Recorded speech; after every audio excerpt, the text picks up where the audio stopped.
we are in the age of AI. I know that sounds cliche, but I think the days of us being able to use our constraints as excuses for why we can't do more or grow a pipeline or accelerate revenue growth because we don't have enough people, time, or budget. I think those days are over. Now it's time to actually think and use your constraints as ways to free yourself from all these unreasonable expectations. And so that would be things like prioritization. That is invest in accelerating your adoption of AI. That's it. Thinking about, I need more headcount. Think about, well, what are other ways to get this work done? And there are so many different operating models to do that, but it's kind of over. We have people that don't know marketing that are suggesting that we replace all humans with AI. They have no idea how complex this job is. And if you're in that situation, if you're in a boardroom where someone's telling you just have AI do it without a human, that's because we keep showing up with all these excuses and constraints of all the things we can't do. Start to actually think limitlessly. 1, 2, 3, 4. Exit. 5. So welcome everyone. If you haven't been to one of the Exit 5 live sessions before, we have these twice a month, and we like to keep the conversation pretty real and tactical and helpful. So today we're talking about the future of pipeline, how marketing leaders are using AI to drive revenue. And again, we like to call them live sessions, really not webinars. I feel like the word webinar kind of makes people want to do something else. So don't fold laundry, just be here, interact in the chat. There's usually a lot of fun activity in the chat. I'll be pulling questions from there throughout and just hosting, and then we'll do a Q&A before we wrap. So before I introduce the rest of the panel here, who is waiting patiently backstage, I'm going to do a quick ad read from our sponsor, Demandbase, who really makes this all possible. So thank you so much to our sponsor, who make these live sessions possible for us. So here we go. If you're in B2B marketing, you already know Demandbase. They're really the only pipeline AI platform that built to help go-to-market teams drive revenue, not just activity. So they really give you kind of a unified, zoomed out view of all of your data, all of your insights, actions, your outcomes, so that marketing and sales are kind of operating off the same playbook, which is ideal. Thousands of companies are using Demandbase. They're tightening up their ICP. They're understanding which accounts are truly in market, seeing what those accounts actually care about, and then activating those across every channel without wasting spend. So it's great to get all those intent signals, account insights, targeting, all of that orchestration in one place. So your programs actually line up with revenue instead of vanity metrics. So great. Let's get the rest of the panel to join. Like magic. I just say things. It happens. I also like to include a quick poll at the end of anyone who thinks my background is fake or real. Let's see who gets that right. Right, we have everyone here. So quick intro on myself, and then I'll pass it to Jean Morgan, Cole, and Lisa Cole. Quick intro to me. I'm Jess Lytle. I am the head of marketing here at Exit 5. I've been in the B2B marketing world for about 14 years. I was most recently director of demand gen in vertical SaaS. So trust me, I have felt the pipeline pressure. It is not theoretical for me. So I'm excited about this conversation. Hi, everyone. I'm Jean Cameron, Senior Director of Partner and Field Marketing at Demandbase. Thanks, everybody, for joining. 20 years of B2B SaaS marketing, have lived through it all, has struggled through it all. Loving that AI is making my life easier. I'm excited to be here and talk to everybody today. Hi, everyone. I'm Morgan Cole. I run demand generation at Red Canary, which is now part of Zscaler. And I own the go-to-market. I really focus on aligning our go-to-market motion across sales and partner and product and marketing. So my point of view is pretty simple. I think the belief system that I operate from is that AI isn't the answer on its own. Alignment is. And so I think AI is accelerating whatever truth already exists in your go-to-market motion. So I'm excited to dig into that with all of you here today. Hi, everyone. I guess I'm the other part of this Cole World party that's going on here. Lisa Cole. I'm the Chief Marketing, Product, and AI Officer for 2X. 2X is a global B2B marketing subscription services firm that we focus on helping marketers scale impact without costs. My role is unique in the sense that when you think about the marketing resource paradox and trying to solve for that, I lead our own building awareness for this unique model, but I'm also shaping the new service offerings to solve the emerging challenges that marketing leaders are dealing with. But of course, we can't reimagine marketing or what the next generation of marketing needs to look like without AI. And so, how do you accelerate AI adoption in such a way that we're leading the rewrite of marketing rather than waiting for AI to kind of disrupt us? So, I have a super cool role. I get to work with marketers all day. And my background, about 25 years in marketing. I'm a 4-time CMO. The first 3 times I was on the hook for transforming marketing from these wildly underappreciated and overworked, disjointed marketing functions into growth engine. That always meant marketing was going on the hook for a number. And so this topic around pipeline and driving alignment across the go-to-market function to accelerate pipeline growth and do so in a way that's sustainable is near and dear to my heart. Love it. I feel like if you are a CMO right now, marketing leadership right now, you're really kind of facing what I was talking to somebody about, like the great kind of structural dilemma of modern marketing, where we're being asked for measurable revenue growth, but the capacity that we have on our teams is stretched thin. Maybe you've got frozen fixed headcount. So I think especially enterprise marketing teams who've how they've historically organized themselves in that traditional model is just like not really fitting this purpose anymore. I think right in a market, not in a market where speed, agility is everything, and it is really kind of a profound challenge, and it really forces us to ask a little bit how do we scale output without scaling fixed costs, without additional capital. And the title of the session, The Future of Pipeline. The reason why we framed it that way is because, like you just said, the game has changed, right? Marketing leaders aren't struggling to generate leads anymore. That old kind of traditional MQL model. The real pressure is moving into pipeline and revenue, and doing it fast and doing it without more headcount or more capital investment. So I think that it's kind of really forcing marketing to, and what I've experienced too in the past, is kind of spend money first, diagnose problems later. When marketing can only explain performance after the quarter's over, it is really kind of forcing us to be in a defensive position all of this. Yeah. So, I think that's where the future is changing, so Yeah. some thought. But it's interesting, like the constraints that we've been dealing with, those absolutely can be the very things that free us of like traditional operating models and actually might enable us to become the growth drivers again. Like rather than being making, doers of things for the organization that just never keep up with all the stuff we've got to get done. I think those pressures are the very things that are going to free us. Yeah, I totally agree. I feel like when you zoom out a little bit, a lot of this comes down to timing too, a part of this, right? And we can't afford to wait until end of quarter or postmortems to really find out who was actually ready to buy. And AI gives us that ability to kind of spot that intent earlier. Like, hey, this account, we're seeing these signals, they're waking up, they're signaling intent. And we know there's only a very small percentage of buyers, with 5% or less of that, who are actually in market ready to buy. So if we were to start there, I'd love to hear from the panel here, and folks in the chat too. Would love to get your questions connected to this. But and I think this is pretty top of mind for a lot of folks, but how are you guys using or seeing marketing leaders kind of using AI and data to identify those in-market buyers earlier? Yeah, I don't think that this process is new. Actually, I think this evolution has been happening for a long time. AI happens to be accelerating it. But the age-old, you have 20% less budget, no additional headcount, and a 20% growth target, it has been happening for many, many years at this point.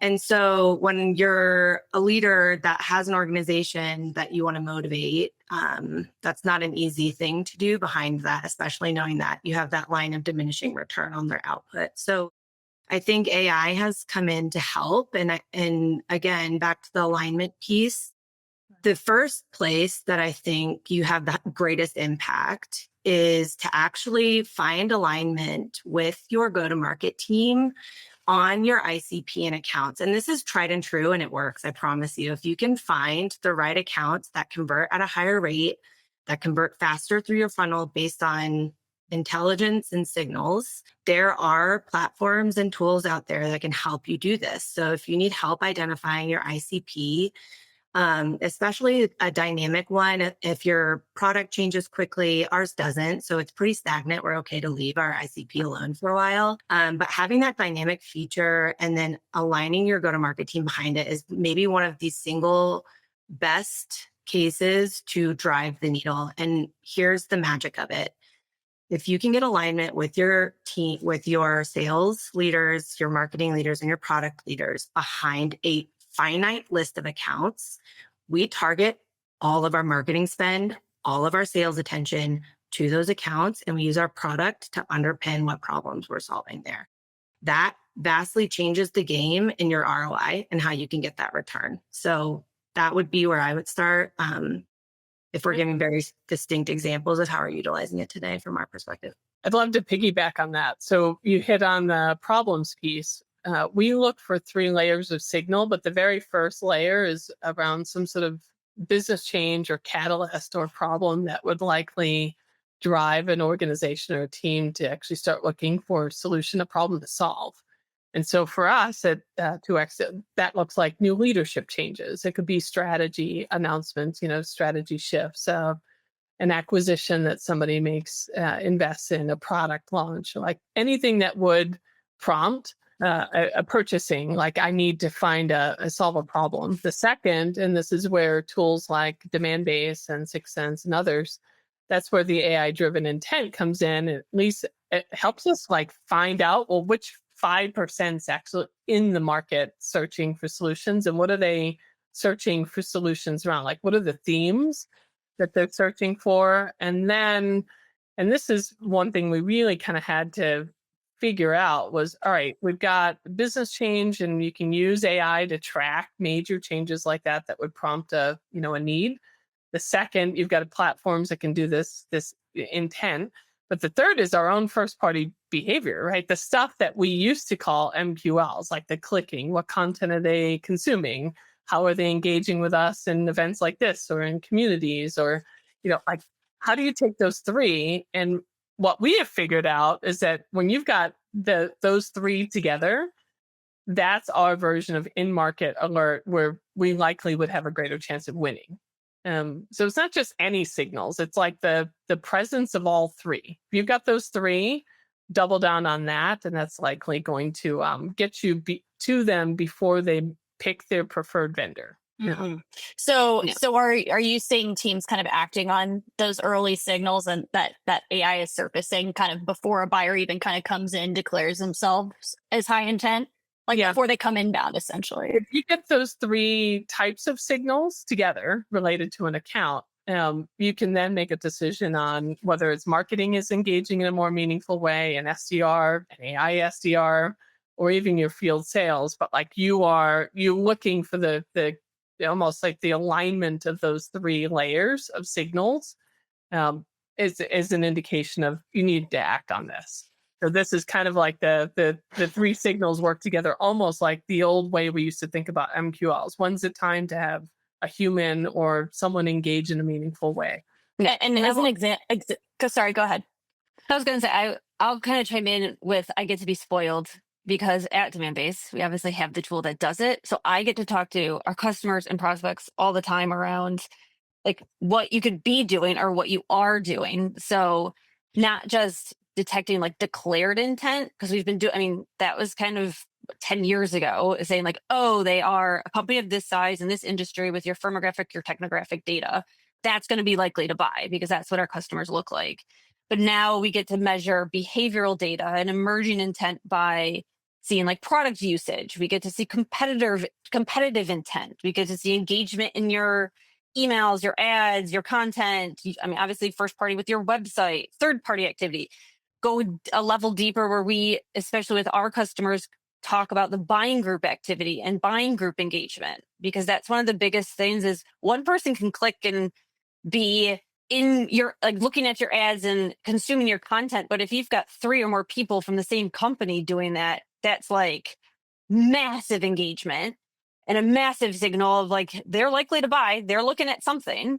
And so I think when we can put all of that together with the technographic, with the firmographic data, like we see our customers being like, here's our finite list, like what you said, Jess, and we're going to put all of our marketing power into that and all of our sales power into that. And ROI is explosive with these customers that can do this. Love that you brought that up. This is where MQLs can get super dangerous, right? Because when you think of an MQL, it's based on a person. A person has done a thing. We send it across to sales. I've actually I've surfaced an account where I think it was 27 different influencers had all been engaging with our content on a theme. This was before 2X. Sent it across to our sales. Of course, they went across as 27 MQLs because the sales reps are like, oh, it's all the same account. I'm going to reject like all these MQLs. I'll keep one. It created this infrastructure that rendered that amazing buying committee engagement around the same topic invisible.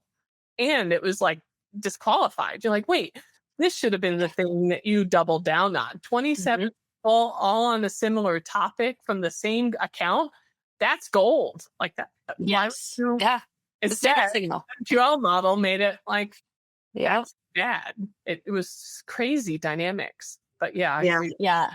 Gold. And using this decision, we surface this at that level now too. We use our field marketers to actually do account level insights that say, look at this buying committee interaction. And what I love about it is whenever we do have that event run or a webinar or whatever, live event, Jess, we'll call it. But whenever you have that engagement from multiple people within an account, it's actually how we do our dispositioning across real human-led versus AI. So if there's a group, a conglomerate within our list of accounts, that's ripe for our follow-up of our sales team to actually go to that multitude of people within a buying account. So we actually use that as an indicator to say, okay, this is where we're going to do human first outreach versus AI first outreach via our other tech and tools. And the other point I wanted to also mention, because it's just, I think the signal piece that you both touched on is so critical. The other thing that I think also helps grease the wheels is you have this brand build that's happening too before some of these intent signals even occur when you do have spend against a finite list. So often there's these accounts that are not in any signal or not in any type of buying motion today, but you can choose to spend dollars in a finite capacity against accounts that you know are a high connection or a high propensity to convert with your business for future pipeline build. I'm talking like 2+ quarters out. And that is the magical predictor of pipeline growth is if you can get your leadership team on board with the right metrics and that, it is a pipeline, a predictable pipeline growth engine for you for future. I love that. Is that like we're talking about predictive analytics now, right? Where you could kind of tell which accounts that you said are showing that engagement week over week. Maybe they're all researching multiple folks from the same account. And are you folks seeing? So the one, it's giving us the predictability. Are you guys then taking that to your leadership team to say, hey, like statistically, these folks are 3 times more likely to become opportunities? Are you connecting it and attributing it through having this model? Is it easier, I guess, to sell that the value of that because of those analytics kind of showing that predictability, so your forecast is more accurate? Yeah, definitely. I'll touch on it really quick. We do dissection of a deal. So we apply the analytics on 3 folds of the business. One is dissection of a closed loss deal. So why are we losing deals? Dissection of a closed won deal. So I'm not talking about attribution here. I'm talking about signals throughout the progression of an account and an opportunity, like top awareness all the way down to closed won or closed loss. What does that look like? Where are the points of engagement? What does that tell us about our signaling across the board? And leveling that data up, I think, is a huge predictor of saying, okay, here's where we can have influence when we work together and have alignment on messaging and how we're selling versus not. The other thing we do is a dissection of a churn deal. So why are we losing them? And we do that on a quarterly basis. Again, we are working hard to use AI to unlock this at a higher level. It's pretty manual. And at this point, anything that's manual is the bane of my existence. It feels like we can just fix it somehow. So it's like, how do we use our people to actually help elevate the strategy, distribute the strategy, do it better, but then take some of the heavy lifting of all of this data, like clunkiness, off of our plates and make it really automated. So that's the real value of AI, right? AI is great with unstructured data. And in the context that you were just talking about, a lot of the secret sauce, so to speak, lies in that unstructured data. Like the sales call, if you're on Gong or you have Apollo and you get unstructured data that might be the transcripts from the different selling interactions that they might have had across that whole buying journey. What we have found within that is that for us, where we win deals, it's not just the presence of multiple influencers within that organization that have been engaging. It's also we see a presence of, I heard about you from so-and-so in this community. Oh, this analyst happened to mention you. Oh, and I went to Gemini, or I did a quick ChatGPT search and it referenced you in the context. It cited you in the context. And so we actually see a presence of multiple mentions and references in the unstructured data that we wouldn't, as marketers, seen without AI actually reviewing all of this gold that's just sitting around us now, which is amazing. To add to that, I thought I saw you saying something, but yeah, I mean, I second what Morgan and Lisa are saying as well. And I think, we do a lot of lookalikes. So we take our closed won deals, we take our current customer base, we see what companies are very similar. We score them so they get a 0 to 100. And if they're higher in our prediction scores of like, this is most likely going to convert. And this is outside of intent. This is outside of activity that they've been doing. This is just any cold company that just hasn't heard of us. So we score them from 1 or 0 to 100. And if they're in the top, we put money into it. If they're in like a middle layer, we'll put some funding, but not much.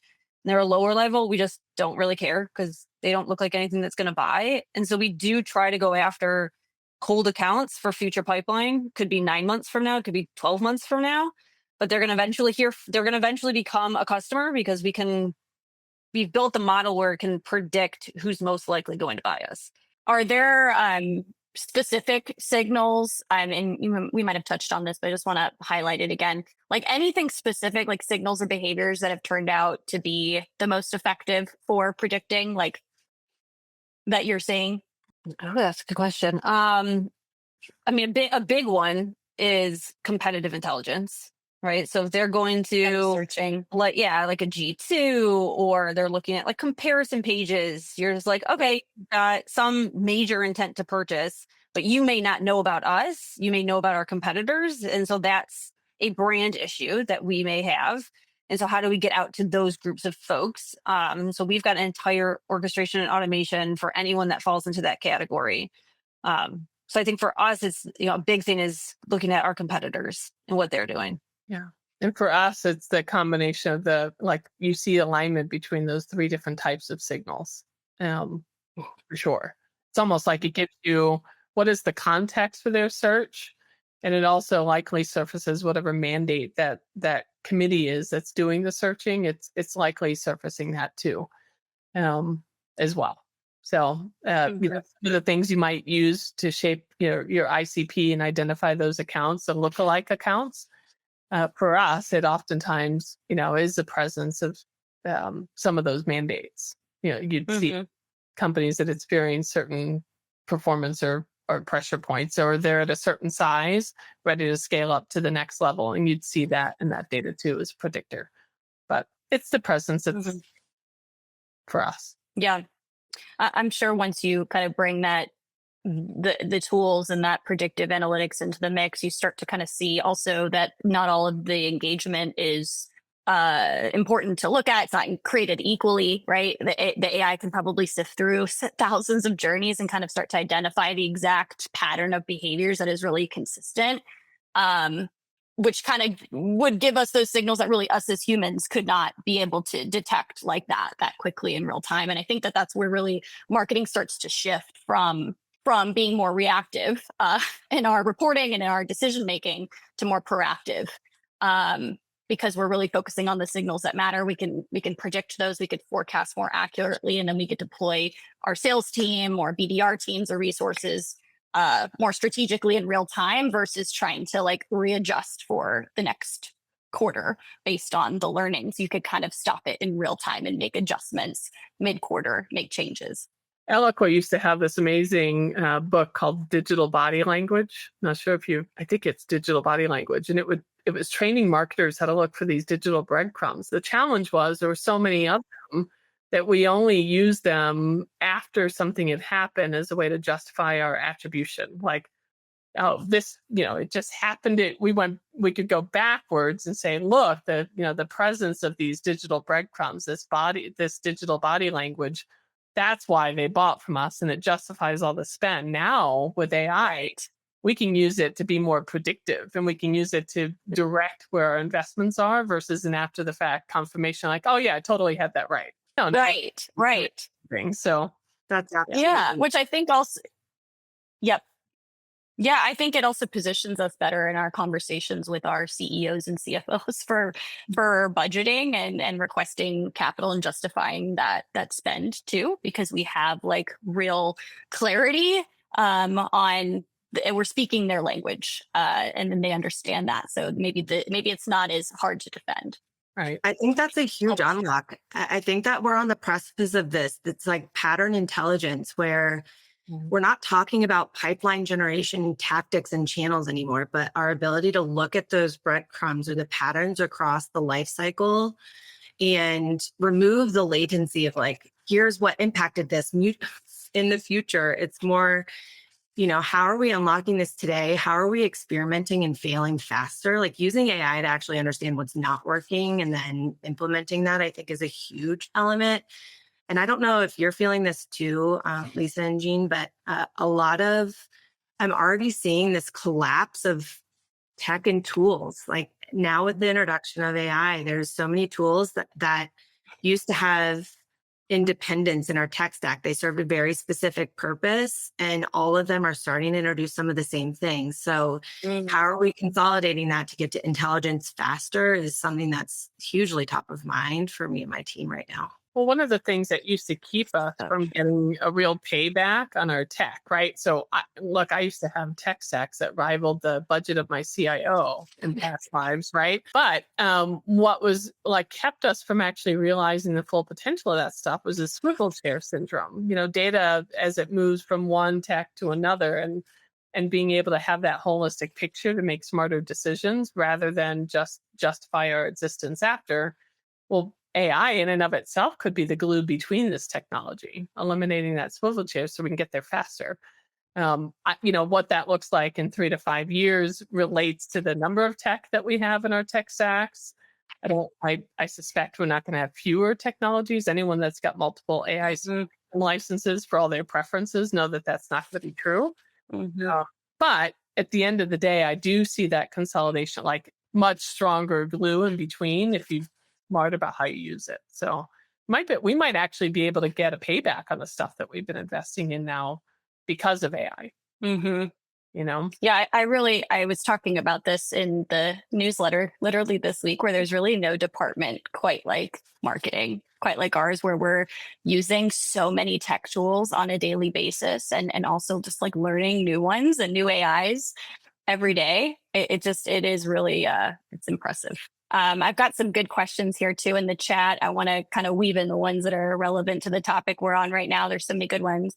But kind of connected to this, Lindsay asks, are you still using lead or account scoring methodologies, right? So we're seeing these intent signals, these patterns. We're using it for predictive, analytics forecasting, but also quick action, across our teams. So how do we use those and those signals and score them, or structure the accounts in a way where folks can act on them immediately? Or have we replaced that lead scoring, account scoring with something else? We don't use it at all. Yeah. So it's definitely old school model like MQLs. It's honestly like out in maybe a year from now, I see it being completely dead. Like I said earlier, we do like pipeline predict scoring. So that's based off all the signals, their behaviors. And so it'll predict what we think is going to become an opportunity to become pipeline. But no, we don't do any lead scoring, any account scoring right now, or we will never do it. I feel like even my last organization, we didn't do it either. I think that's kind of a dying thing. How do you bring those accounts to the top of the list? So if we're seeing those indications happening within an account, how would you surface that to someone? Yeah. So, I mean, like we score them based on their like behavioral data, technographic, firmographic. Okay. So everything, every signal and layer combined into one score. So it's not just, oh, they downloaded a white paper, they went to a webinar, they registered for this event, they went here, score, they did 20 engagements, they're ready to be followed up on. It's, they look like this, they have this technology stack, they're engaging here, this person, the CMO is doing this, the VP of marketing is doing this, it's the whole buyer group. So you've got multiple people in the buyer group engaging, so they get a higher score. And so it's the entire ecosystem kind of world that they live in. Yeah. And then with this pipeline predict, we'll put them in a funnel stage just to say, you know, they've got pretty low pipeline predict. We're going to say they're still at the awareness phase, or there's 3 of the people in the buyer group that's looking at it. They're still kind of determining. So we surface that stuff with our AEs all the time. But we don't say like, this person did this many activities, go follow up on them. It's this account is doing this. They're more likely to buy. We're predicting that they will. Marketing will swarm that account. Here's the context. We know where they're located, so we know who to reach out to. So you guys start prospecting into it. So it's scoring, but scoring in a non-traditional sense. But scoring in a non-traditional way that's more, because holistic, predictive. Yeah. More modern. Yeah. Gardner had, was it their CMO summit this summer? They basically brought out and said, look, we care about the buying network versus the buying influencers, because they've recognized there are a lot of people outside an account or an org that are influencing the way that buying committee is making decisions. And so now you need to map that ecosystem and maybe score it in the context of whatever that opportunity might look like, that particular need that needs to be solved. But nonetheless, you're still scoring in the sense that you're treating things differently. And so there's some presence of things that kind of, you send it down the path. Right? We did Some good questions. I was going to say, we did a lot of engineering on the back end. I don't know if people find this helpful, but at a technical level, we redefined that all of this scoring into one machine learning scoring. So a lot of the same trends happening across the board. I think what was powerful is that we aligned it to Salesforce on the lifecycle object, and we actually applied earlier indicators at the top of the funnel in terms of how we're seeing that convert from early stage before it even becomes an opportunity. So to piggyback on Jean and Lisa, you're still elevating people within accounts. Mm-hmm. It's buying committee, you're still scoring it, you're still adjusting the scoring, hopefully with a committee, not just a single person that is constantly coming back to look at it and make sure that those are predictors and indicators of the right pipeline. But we've found a lot of synergies with our SDR and AE teams.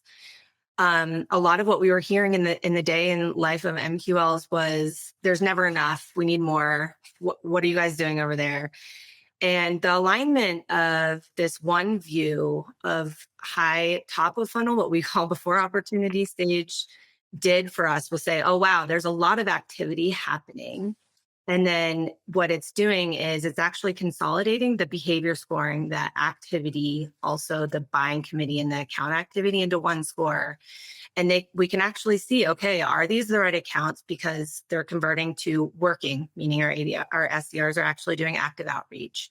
And then they're converting to meetings. So they're showing up. And then is there an active opportunity in place? So we've been able to build intelligence early in the funnel to show predictability of future pipeline based on who we're engaging with and what that, predictive scoring looks like. So that's been a huge unlock for us in terms of alignment. We got out of the, how do we get more of these things to, I know every salesperson wants more hand raisers. There's only so much you can do. it got us out of that and into, okay, how are we taking what we have and actually driving it through top down through the funnel and swarming the accounts collectively, marketing and sales together. Yep. Yeah, I think that's the key there. And there's a question in the chat from Diane.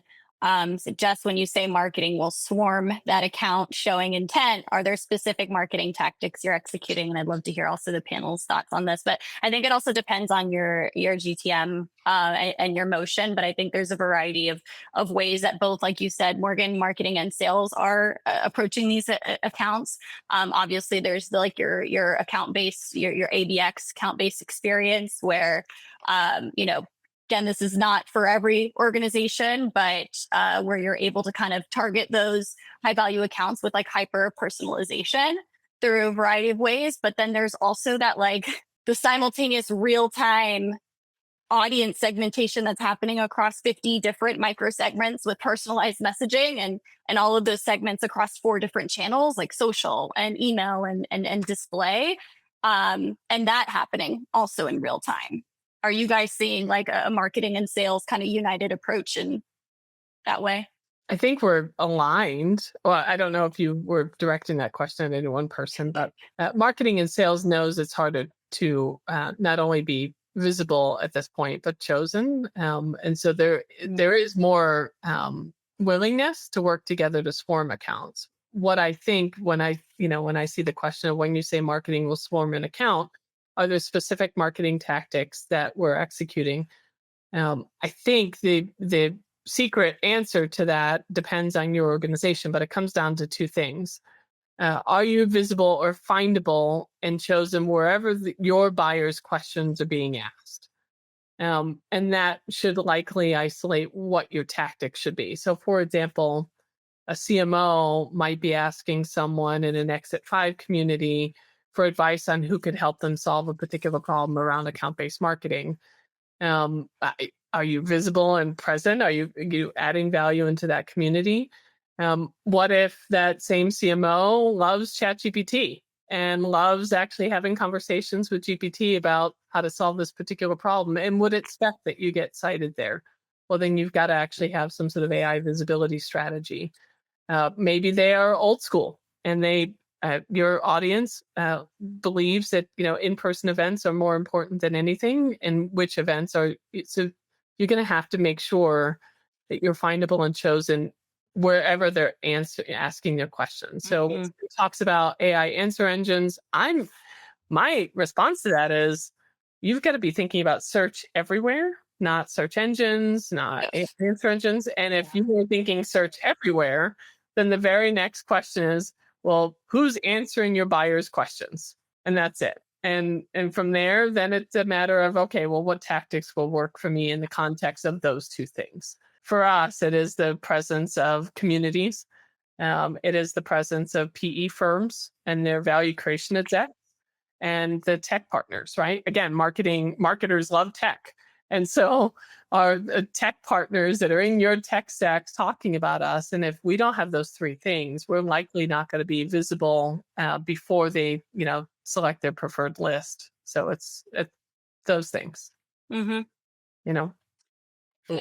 And I would say from our standpoint, in using AI to help with this and to help scale it, is we have put in automations into Demandbase, but we've put in automations that when we know we have to swarm an account, they automatically go into an automation to say, okay, they're going to get fed advertising through all these different channels. Right. We will then alert on Slack our evangelists, who then will go out to the communities and they will start talking about it. It will alert our sales reps to go look on LinkedIn Sales Nav, who's connected, tell the marketers in our organization. So if we're talking to a digital person, or we need a demand-based or a demand gen person, I will do active outreach on LinkedIn to have conversations with people. Yeah. I will see, what they're posting and where they're talking. And so I think it goes back to Lisa's, is go to where they are. So it's hard to say oh, you've got to put ads out, you've got to do this, you've got to host an event, you've got your tactics are really what's best for your org, what you can afford too. Right. Right. Because I've been at tiny little small startups and it was, we're going to grind this out and put out some ads and I'm going to just do some outreach myself. But I think it's more around it's using every resource you have to get to where they are Right. and get to where they're talking. And if you know where they're asking, because it changes, right? Like think of all of our own buying behaviors. I mean, the way I buy stuff today is wildly different than I did 3 months ago. And a critical investment you make is making sure you have, access to your buyers to ask them questions about like what's evolving about where you're doing your research and search and how are you selecting vendors today. Like just make that commitment, and then at least you're always directionally sound. Yeah. I think that's such a good point, Lisa. I think if we keep the focus on the buyer versus always, on us getting to the buyer, but more about putting ourselves in the position of buyers, which we all are in our own way. Even B2B buyers are still human buyers. How is their buying journey changing, and how are we showing up effectively through that? And, I think that a big topic that I always hear anyone leading demand gen or CMOs, marketing leaders is under this pressure of driving pipeline and revenue. How, and we in the Exit 5 CMO Council, this is a topic that comes up a lot, but how are folks balancing the long-term brand building with the short-term pipeline pressure? How is AI making that easier? Because we all know that that's something that has to be done. We've all seen the way the story goes that that's not happening. That long-term brand investment is not happening alongside of that short-term pipeline execution. But how is that? How are you guys balancing that? For me, this isn't a balance. This is a must. And it's funny to me that the pendulum consistently shifts from all brand to all demand capture. Mm-hmm. And I really think that we have to break this cycle. If you are looking to build a predictable engine, you do not sacrifice one for the other. And I'll give you I'm not talking like massive commercial ads or huge out of home buys. That's not even what it needs to be, I think, in the context of the last question that we just answered. Yeah. When it comes to your audience, how are you adding value? So a low cost, I guess this is a high cost from the people that you probably have to engage, but a low cost in terms of actual dollars in market or execution. Yeah. One thing that we instituted, you could take a spin, you could spin this off into anything that you particularly want, but we do a 30-minute session with, we try to talk to security operations leaders, so CISOs. And so what we do is we actually take our internal people, and every week they do what's something that you should know this week, why you should know about it, and how. It's 30 minutes. We show up every week. I pushed on this so hard internally because it's not easy to put an event like that on week over week over week. It has a cost. It has an internal cost. We are seeing massive build in current pipeline now, several quarters out from that, because we added value early. We built trust and connection early. We got it out to the people that mattered early in the cycle. So this is very much a brand generation thing. Like, when I think about it, it's brand gen, then you have this demand gen, how are you building that thought leadership connection, and then true demand capture and move on. But it's something like that I think is such a huge predictor of future pipeline for you. And if you can set expectations early with your team on how to measure it differently, why it looks differently than other tactics that you run, and then keep that clarity and alignment throughout, eventually it will come to terms and you will see that output. But it takes time. I've had to battle with the biggest people that are trying to put this on week in and week out to keep it. But the consistency shows up, and we're all in now. We're bought in. So yeah, I view the first investment like brand building. I'm with you 100% aligned. Like, it's not a decision between these. If you do the first investment well, like if you invest in your long-term brand building, you don't find yourself in the second problem. Like, you don't find yourself under short-term pressure on the pipeline because you've actually been findable, right, and chosen. Exactly. What I love about your example is that I tend to think about brands as having gravity, and the gravity, the stronger the brand, the stronger its gravity, the greater the influence of attracting buyers to you when they launch into a search. And and keeping them with you until they are ready to engage in a more direct way with your organization. And that requires, what does gravity require? It requires mass. So it requires digital mass. And so your example of having this 30-minute really valuable, what are the things you should know now, wherever you might be publishing that, if that is findable after that 30-minute conversation, and it's findable online, right, where anonymous searching is happening, then my guess is that you probably are building up so much digital mass that when buyers actually figure out they have a problem to solve, they get pulled towards you and they stay with you until they're ready to actually make a move forward and select their finalist list and have conversations with you. But that digital mass is critical to building that brand gravity. And AI can be used a number of ways, right? It can let us know when companies launch into orbit to start their search. But candidly, thankfully, as marketers, it can help us actually scale the production of those assets that give us that footprint, that give us that gravity. So Lisa, that should be your second book there, brand gravity. It's out there. It's so good. Oh, it's good. Good. There it is. I think that might struggle with getting alignment from your sales leaders to care about brand building. There were like 4 studies last fall. What's interesting is they weren't related to each other at all, but they were all on the buying journey. Like, how did the buying journey change? And all 4 of these studies, Winter was one. There were a number of studies that came out. All of them said the same thing. This buying journey is much longer than you expected. You don't control it in any way, shape, or form.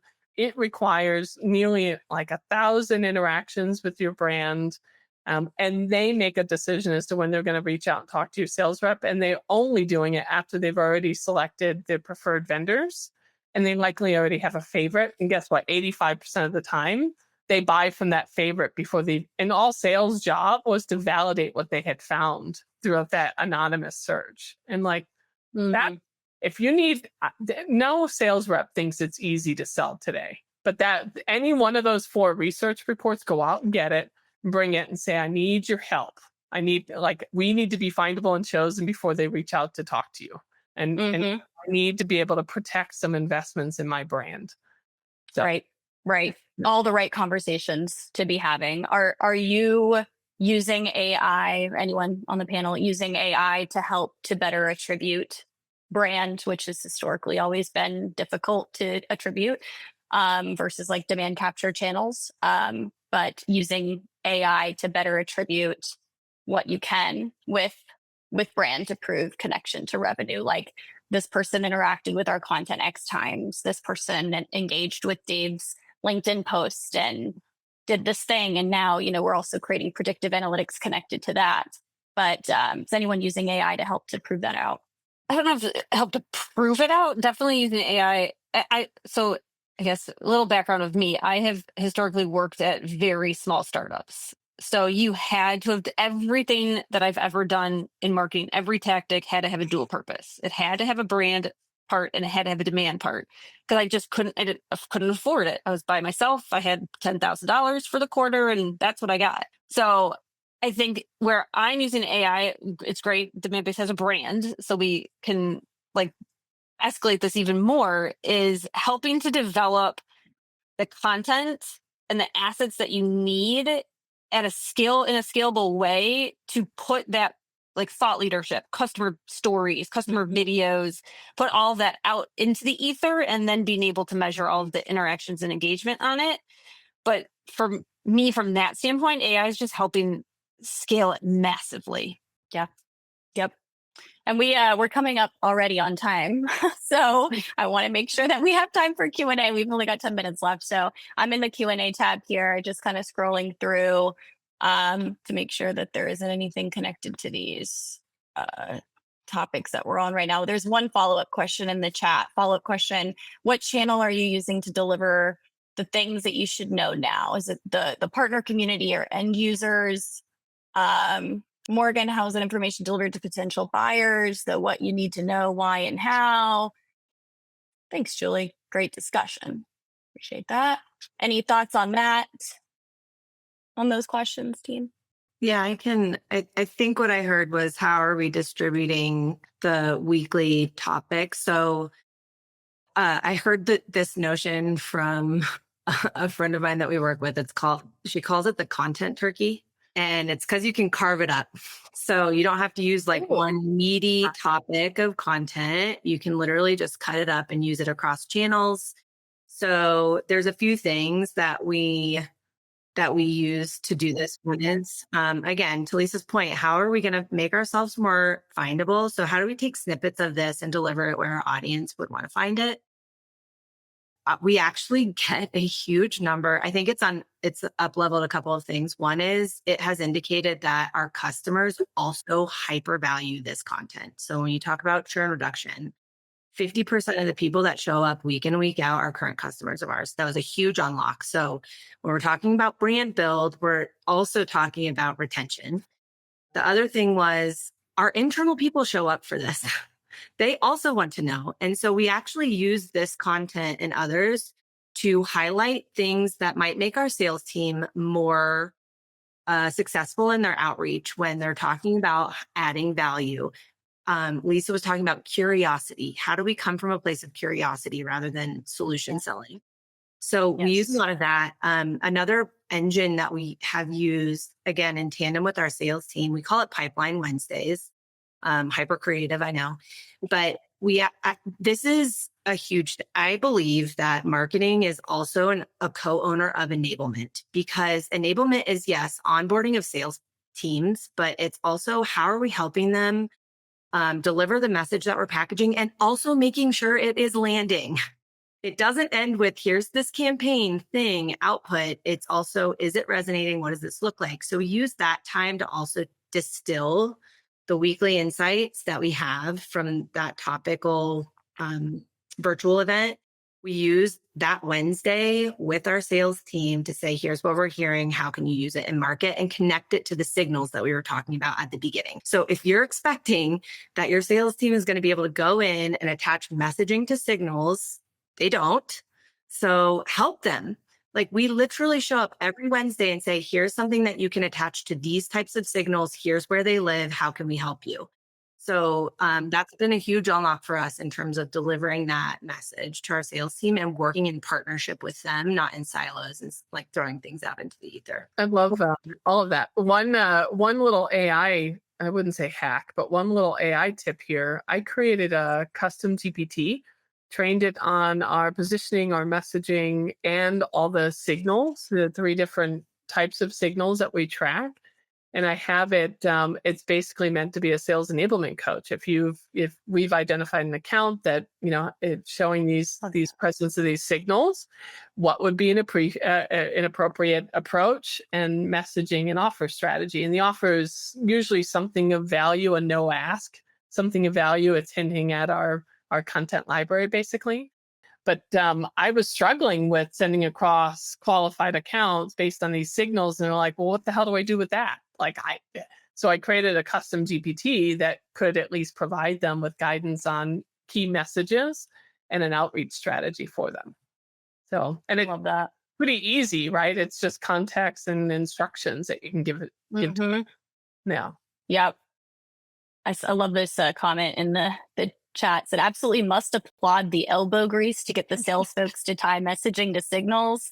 We had PMM sit in on our demand gen pipeline reviews. A good call out. Yeah, I was just gonna say we call them pod calls. So every other week we meet with every AE/SDR group. So it's one AE with their SDR, and we go through what are their target accounts and what funnel stages, what's the strategy we're going to go after for the next 2 weeks. Here's the enablement session. So my field team's a team of 2, and so they are taking a lot of time to sit down, but the payoff and the return is exponential. Is when you can get everybody aligned on this is the message to this signal or to this stage in the buyer, like in the funnel, and then they start getting it. And so then it's less of us telling them what to do and them being like, so I've got this account. It's not quite yet, but should I do this? And should I do this and invite them here and do this? And you're like, yes, like you're getting it. You're getting it. That's awesome. Yeah, it's such a great feeling. That's amazing. That's awesome. Well, just to maybe quickly wrap this up, there's so many good questions in the chat. We'll try to get to, but kind of want to have like a zoomed out last thought or consideration for marketers on just maybe a skill, a mindset that's going to become a non-negotiable for today's marketers to have with this transition to how the future is changing for the better for us as marketers in a lot of cases if used right with AI. Morgan, you want to go first, or You take it away, and then I can add on. Oh, okay. Well, look, we are in the age of AI. I know that sounds cliche, but I think the days of us being able to use our constraints as excuses for why we can't do more or, grow a pipeline or accelerate revenue growth because we don't have enough people, time, or budget. I think those days are over. And so if I have any advice for anyone is that now it's time to actually think and use your constraints as ways to free yourself from all these unreasonable expectations. And so that would be things like prioritization. That is invest in accelerating your adoption of AI. That is thinking, instead of thinking about, I need more headcount, think about, well, what are other ways to get this work done? And there are so many different operating models to do that, but it's kind of over. We have people that don't know marketing that are suggesting that we replace all humans with AI. Like they have no idea how complex this job is. And if you're in that situation, if you're in a boardroom or someone's telling you you should just have AI do it without a human, that's because we keep showing up with all these excuses and constraints of all the things we can't do. Start to actually think limitlessly. It's probably the I would give. And Right. levers now that you got to carve out some time and think through how to flip the constraint into a strategy to free yourself of it. Right. And more of the humans are the value of us is more strategic, and the AI is picking up all of the grunt work and the manual work that would normally take days or weeks to get the outcome. But the subject matter expertise is still required, right? We have to know the outcome that we're driving towards. We got to know the right questions to ask. We have to know the decisions that matter.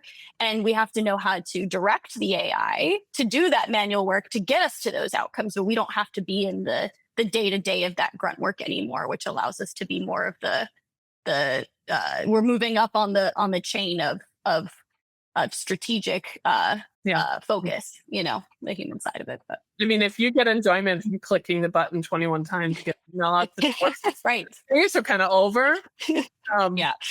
But that's a new career. You now can use AI like a superhuman, like superpower to do more impactful things, which is really fun stuff. So exactly. Yeah. Awesome. Well, thank you guys so much. We're down to our last minute or two here. But yes, for folks asking about the recording, it will be emailed to you later today. And for folks who will be watching this later, you'll be watching it because it was emailed to you as well, even if you were not attending today. So thank you, everyone. Thanks, panelists. Really awesome, engaging discussion and honest with a lot of tactical feedback and use cases too. So thank you guys so much for joining. Thanks Demandbase to our sponsor, and have a great rest of your week. Thanks for the opportunity. Have a great week, everyone. Thanks, everyone. Bye-bye.